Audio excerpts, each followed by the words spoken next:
Hail Internet, it's Paul, it's Matt, the Dork Lords. Today, we're talking about the 7th and 8th episodes of Murderbot on Apple TV. The episode's entitled Complementary Species and Foreign Object.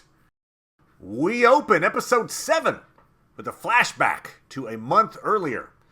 The Preservation Alliance crew is out at a bar, enjoying drinks, playing a game that involves people sharing sweet and bitter memories.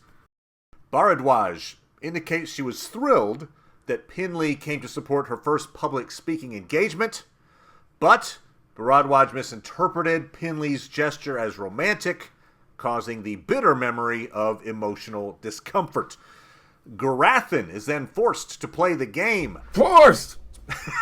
He would rather not. And reveals that he was a spy for the corporate rim, made to work for them in order to feed an addiction that they orchestrated. He was assigned to spy on Mensa, became suicidal, was forgiven by Mensa, and joined the Preservation Alliance. He says he can't think of a bitter memory, but his look towards Mensa says he regrets that his love for her is unrequited.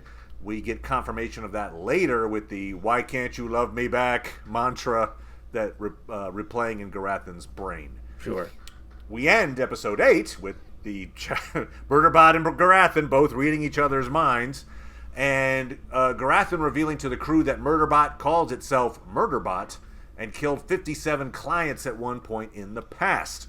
Murderbot seems unsure of the truth of what happened to those 57 clients and leaves to go for a walk. The crew assesses its predicament. The mysterious third party, known as Grey Chris, wants to meet in person at a designated rendezvous point. The crew feels sure that Grey Chris wants their alien tech location data, and once acquired, Grey Chris will murder the crew. Murderbot returns to announce it has a plan. All that said, Paul... Yes? What'd you think of episodes 7 and 8 of Murderbot? Okay. You know, I was in love with it. I didn't hate it. Okay, all right. But it has not helped me at all to have read the books at all. Okay. You know. So you're saying a lot of this was not book related? Oh, definitely not. Like, Okay. didn't have any, Garathan confessing being a spy or none of that stuff. Okay. In fact, all the thing about him pining over her. Correct me if I'm wrong, audience, if any of you read it, but I don't see much of that in there. Okay. All that, they've got even more with this menage a trois thing, which, I've You called it. You were right in your prediction that the thruple contract would likely fall apart. We do have this. So Arata and Pinley want to break up with Rathi, but he surprises them by wanting to break up first. But then he surprises them further by stating that he's more attracted to Pinley. Yeah. Which baffles Arata, which then offends Pinley. So it's left there for now. But who knows? Yeah, I mean, obviously there's going to be more to it. But, I mean, who knows? I could still be wrong. So I don't like that. They continue to make more out of, and I guess dramatically I can understand them trying to make more out of Murderbot being, a threat to them or whatever. That's my kind of like, we talked about this last time in episodes 5 and 6. Like, okay, let's move on now, and they haven't. They're still like, it's like they seem far more. And of course, I guess if they're going to be upset about something, look at how violently he saved our lives. I know. It's like, oh my God. Yes. I mean, so we get this on this note. We get the featured Sanctuary Moon scene for these 2 episodes. Shows the android rebelling after John Cho, the captain, is murdered. And so the android sabotages the ship and kills Clark Gregg. And again, it's trying to push this theme that Murderbot might just kill the crew. Yeah. And I'm just annoyed that the show keeps dangling this as a possible plot thread. It's not going to happen. And it's still like, whoa! Because even at the very end of episode 8, when he goes out on the walk, he's like, I could just kill the crew. Yeah. And then he comes back, and I have a plan. You're supposed to think that the plan might be I'm going to kill everybody. Come on now. Yeah. But then, so now the crew is annoying me as well because, as you just pointed out, they witnessed a shocking act of violence. Murderbot saves them by killing Labibi. Labibi, let's remember, holding a gun to Garathan's head, having moments earlier shot Garathan in the leg. Yeah, she's informed the crew wrongly, but they think they have no reason to think she's lying, that she and her group sabotaged the beacon, killed Mensa and Murderbot. And when Arata says, like, oh, she was bluffing, or I was like, oh my God. Okay. Okay. Come on. Also, Murderbot had very recently, killed itself to avoid being controlled and turning on the crew. Right. And it's a security unit. It's already fought a giant centipede, and it fought multiple enemy androids. It has free will. Okay. So would a human bodyguard. Yeah. If Sec Unit's job was to mix drinks and play cards, okay, unexpected capacity for violence. But it's not. It's a security unit. Yeah. That's its job. I mean, move on. Okay, anyway. Rant over. Well, I guess you could, if you were to argue it, now they're suggesting, because we still don't know anything about that event that happened before. Right. And like in the books, all that happened where it's like, oh, I see what your name is. All that happened when Garathan first went into his mind, and they all had a look at it, and he consulted that. Yeah, when they did that, and he was like, that's when he revealed what the Murderbot name. And it wasn't an implication, so that's what they wanted to make it do, that, oh, this is why that happened or whatever. And of course, with them setting up the whole, Garathan feels guilty about being a spy or whatever, is okay. Now there's even more reason for him to be suspicious, because he is, probably feeling guilty about his, addiction and what they were making him do. So he's more distrustful of Murderbot as a result of that. But that was interesting, actually. So he's getting the surgery on his leg. Yes. Garathan. And he refuses anesthesia, and he states, that's how he got addicted in the first place. So I think that's what he was... Sure. Then Murderbot has the idea to restrain Garathan's pain centers by plugging into him. I think he asked him to do it. Yeah, so Garathan has the idea at the same time. Yeah. And Murderbot even mentions, oh, that's odd. And then basically they both attempt to use the connection to read each other's memories. Right. So I got the idea that I think Garathan's main motivation for refusing anesthesia, sure, it might have been the addiction thing, but I feel like it was more to get into Murderbot's head. Probably, yeah.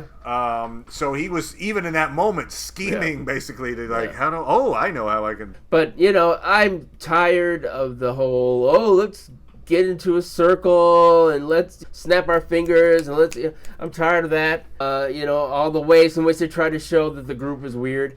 Like when, here's another added scene, which, in and of itself is not terrible, but when there was a creature that in the books there was just that first incident that first happened in the show, but no, they're being visited by creatures several times, and when the creature lays its eggs, and another sec unit, because I don't think they specify that it's a battle unit, but it's a more advanced thing. That's what I don't like. More advanced, right? In the books, it's just like he's as good as any sec unit, but better actually, because he is independent, so he can do all sorts of hacking things that other sec units can't do. He has an advantage. Okay. Yeah, but if it were a combat unit, he would be screwed.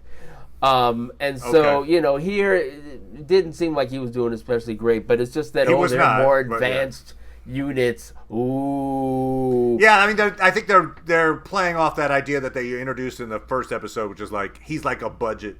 He's the budget. Yeah. So that's fine, I guess. I'm not crazy about it, but it's okay. That's a way of distinguishing it.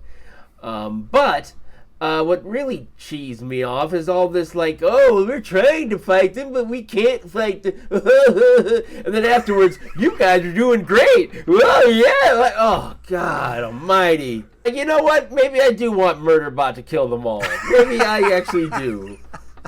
They bring out the idea, Garathan tells Mensa, hey, you're naive. And then Mensa's, and then Garathan says, I guess I'm naive as well.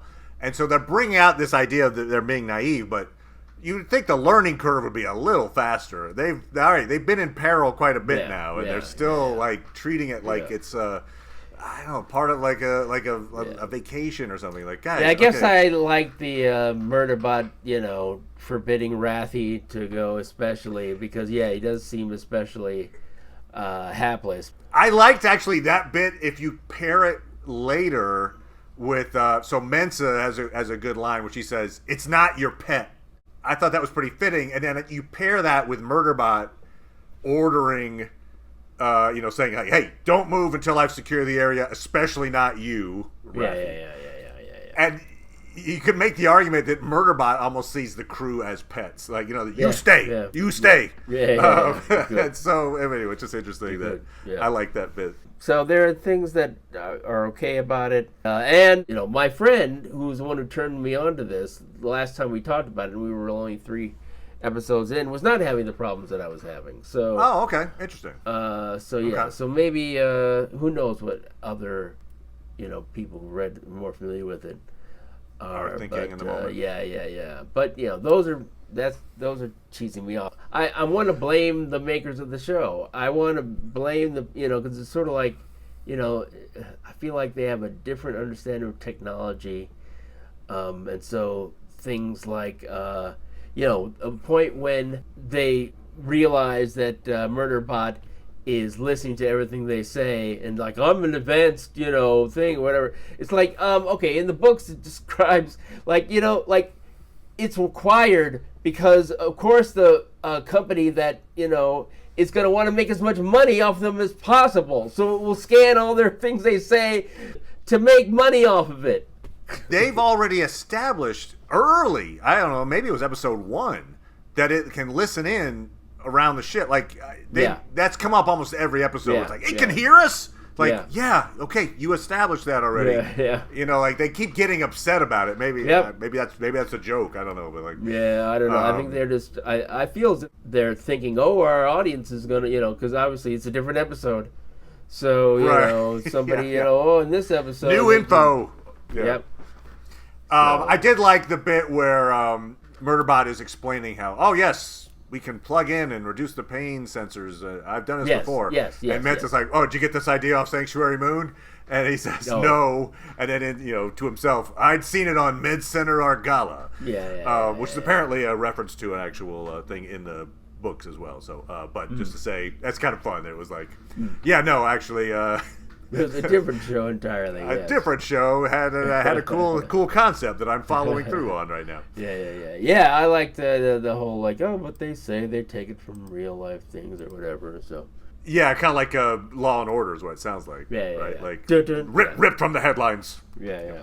But you're talking about the games they play were annoying to you, and so this Sweet Bitter game that we start off episode 7 with. It reminded me a lot of several theater group games that I participated in over the years. And their activity groups. You can't get that time back? That's right. Now, some of them are better than others. I mean, they're designed, on paper, they're designed for group bonding, trust, focus. Sure. And some of them are more beneficial than others. I feel that the Sweet Bitter game could be fairly destructive. There's peer pressure. They're Garathan, and there's this aspect of like publicly revealing your deepest wants and fears on command. It's pretty like intrusive. It's almost bullying, really. I actually felt that's the first time I think I felt for Garathan in this show. I was like, don't make him do this. He's not into it. I like the actors doing it, and actually, I'm fine with the character, even what they're doing. That's different than the book. It's just, wow. But it's interesting that I'm not sure that it was necessarily presented this way, but I got out of it that it's actually not it's not the coolest thing to do. This game you're playing is not really a healthy game. Maybe you should rethink the fact that you do this. And it did remind me, back in my college theater days, I remember a tradition that one of our groups followed. It was called Circle. And before the final run of every show, the entire cast and crew would sit in this big circle on the stage floor. And then one by one, everyone was given as much time as they wanted to say what was on their mind, and it could go on for hours. I mean, wow, dozens and dozens of people. So most people, like myself, would use it as a chance to describe the rehearsal experience and the friendships you were made and the silly bloopers that happened, whatever, that kind of stuff. Mm-hmm. But there was a subset, always. There was a subset of folks who would use it as a chance to call people out, exercise a vendetta, generally get angry and vent. And, like, I just remember thinking more than once, like, why are we doing this right before our show? Like, this, I just learned that person X despised the rehearsal process and hates this play. And now it's really awkward to try to, I'm making them relive this traumatic experience. It was just weird. I think some people, or some activities look good on paper, but can be destructive in practice, and I felt like this was being destructive to somebody like Garathan, for instance. Hey, thanks a lot, everybody. I really appreciate hanging out. I will never hang out with you again. Oh, look at the time. I gotta run. But, yeah. What do you think? Do you think that they're presenting these, the snaps and everything as like this is a positive thing, or are they presenting it as they're trying to satirize it? It's not even as clever, unfortunately, as the no food dinner with Severance. That's much more subtle and and clever. It's just their behavior should be the most paramount thing, and so much of I think they're just trying to expand on things that weren't there in the book. So in the books the characters weren't really that spelled out that well. So if you're gonna expand the characters, then it makes sense that you would make them more suspicious of Murderbot as a result of that, and they have a lot further to go rather than accepting the fact that somebody who protects your life does so in a way that is disgusting. It's like, right. Oh, okay. Yeah. All right. We come back, episode 10. Well, Murderbot did it. He killed them all. And you know what? I think it's for the best. All right. Thanks, Murderbot. But no. So we'll be back talking about the final 2 episodes of season 1 of Murderbot. We've also got, we're going to be talking about Superman the movie. Sure. Later in the month, we're going to be doing Strange New Worlds. And also Fantastic Four movie as well. So anyway, packed. A packed month. So come on back for all of that. Thank you as always, Paul. Appreciate it, good sir. Problem. And we'll talk to everybody next time. Bye.